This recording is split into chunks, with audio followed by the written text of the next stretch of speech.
Arcade fighters have enjoyed one of the longest runs of any gaming genre. Starting life back in the early to mid 80s, I sunk Tempe's Ahoy into Karate Champion, then Ya Kung Fu before Way of the Exploding Fist and International Karate exploded onto my Commodore 64. Now from Street Fighter to Virtua Fighter, we've battled over 4 decades and we still enjoy pixelated pummeling on consoles and PC 40 plus years later.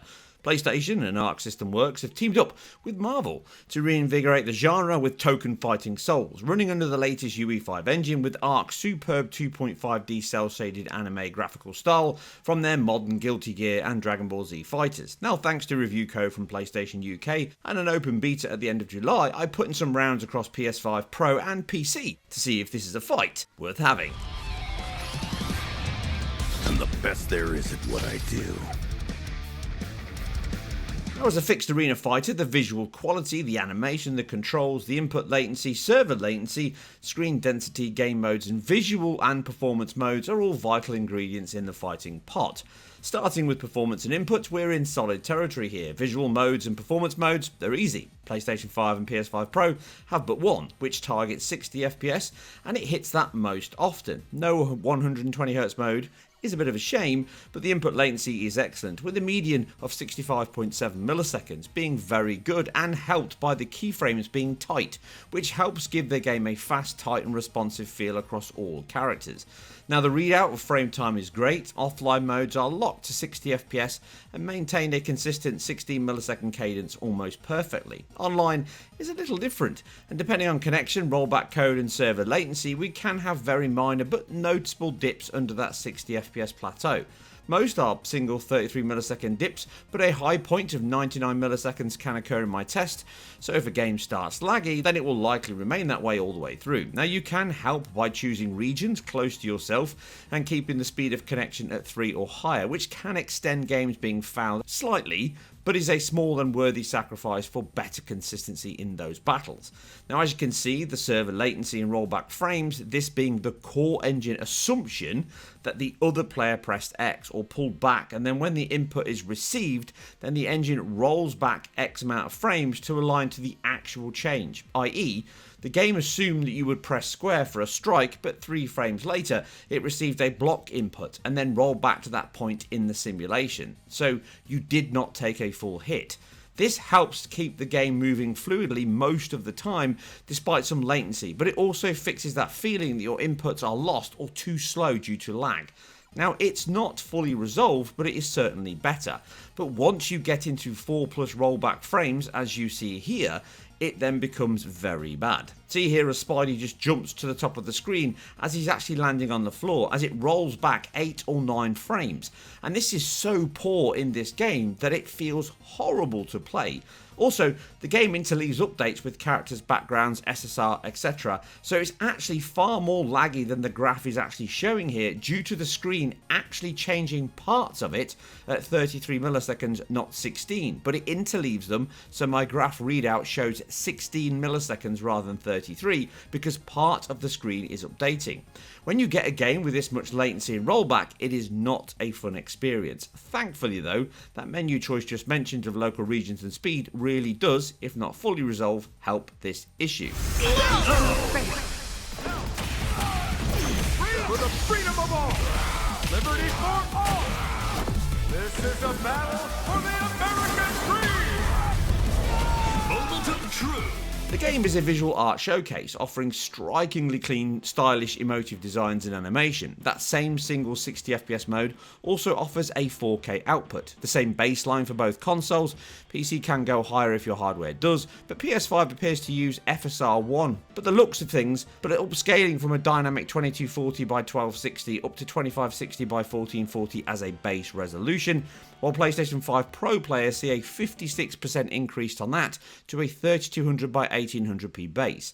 PSSR2 is likely used here, but the impact is minimal. Even in quick view cuts when super moves or arena changes happen, sparse effects such as SSR, lighting and even character edges are much clearer, sharper and more coherent, with better denoising, as is texture quality, edge aliasing, shimmer and even edge breakup, all improved on PS5 Pro.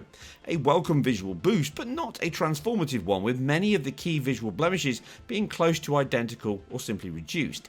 The effects the game uses, such as SSR for reflections, cause obvious depth occlusion and distortion issues on both. They're just better on Pro, but if a streaming fireball comes across the screen, then it blanks out the entire reflection on the floor. Shadow maps and AO add more depth, along with the superb cell shading, light sourcing on characters, which looks amazing, and with the custom 2.5D effect, Annie, May, Shun, they really steal the show, convincing it is a genuine cartoon animation, sprites and cell drawings rather than just 3D geometry, which it is, harking back to the days of Comic Zone on the Sega Mega Drive, with that same classic Marvel comic book style.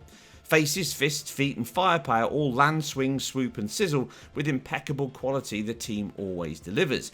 The results are exemplary in the aims of bringing Japanese anime style to Western comics, melding the 2D fighting seamlessly into 3D views to enhance the quality and impact, with conjugated sections which you create from a high juggle, tag team attack, arena breakthrough and more, just simply adding more to the style and flamboyancy. Resisting me is the true weapons. But, as impressive as the main characters' attacks and animation are, sadly the backdrops and background characters do not impress as much, having a much simpler construction, lighting, shading, animation and presence in the world. The contrast makes sense as it creates background scale to contrast the larger than life main characters in the foreground, but it would have been better if the consistency of the arenas was higher, as is the relative lack of interaction and destruction. Being raised up for a power move or kick left or right into a second stage area is a nice but old touch. Being able to kick out or even into the screen would have added far more pizzazz and break more than just the fourth wall. Some of the arenas, such as the Night City Wet Streets, Strobing Cop Car or the Space Station, are much more impressive, dense and visually striking than say the African Huts or Dinosaur Farm levels. The arcade hub tries to create a small 3D arcade area to allow you to roam free in a virtual mini Marvel character and even cutesy bobbly headed J-pop models to fight it out for points. But here, the detail, the pop-in, the SSR and more, so performance at times can really hamper it, making it feel a little tacked on with the rest of the game's clear cartoon and comic book pulp design. I commend the team for another showcase in style, animation and presentation, which belies the UE5 engine it runs on. Not relying on Lumen, virtual shadow maps or nanite, although some assets in the open world hub do use nanite as the game's visual punch, it doesn't rely on these big ticket features, showing they are not needed just for the sake of marketing. Console gamers get an exquisite 60 FPS readout almost always, with only online lag and rollback code causing some rough spots at times.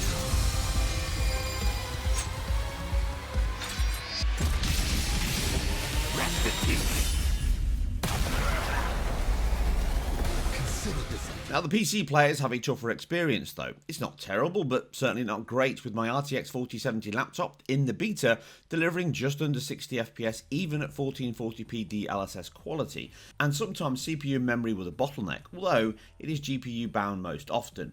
On this machine it can struggle to maintain 60 FPS as noted, even 1080p will not solve it as it's not always dropping due to the GPU load.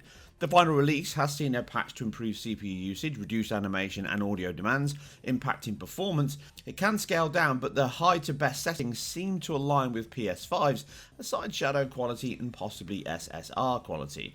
Maxing out the settings still relies on SSR reflections everywhere and identical lighting quality, so only frame rate and resolution can scale meaningfully above consoles. But as noted, CPU and GPU demands are high to achieve that, and 120 FPS is not an easy feat. Due to the core visual design and construction, scaling below PS5 is largely VRAM resolution, bandwidth and fill rate more than key visual features, with some of the dips being caused by assets being swapped in and out of RAM in combat, and it will use 6GB here at 1440p and up to 8GB more if you start pushing those settings higher up or targeting 4K. Setting the warm-up shader cache and running once you install or update the game does help the drops caused by PSO compilation, but other areas still cause dips in play, and the PC version still needs more work to get as consistent as the PS5 version, although, as noted, that version still does drop frames. Visually though, they are very similar, but DLSS can improve image quality, and you definitely need to put textures at maximum, which aligns with the PS5.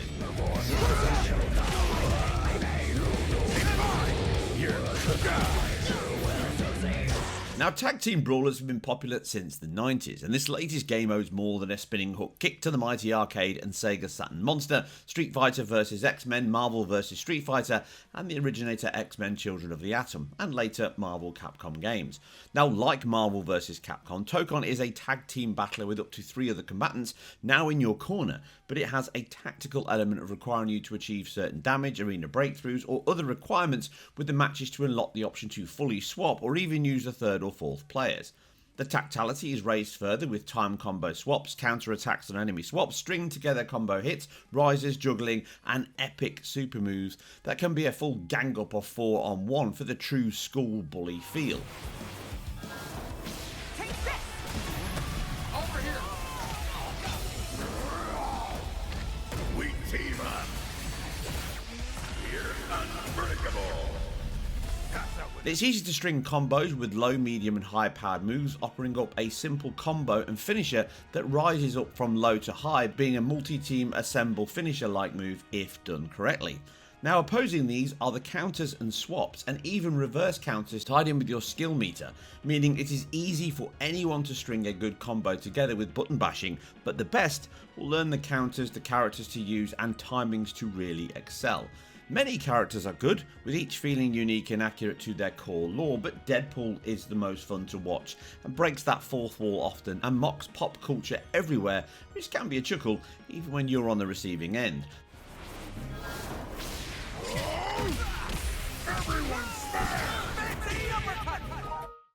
Whoa!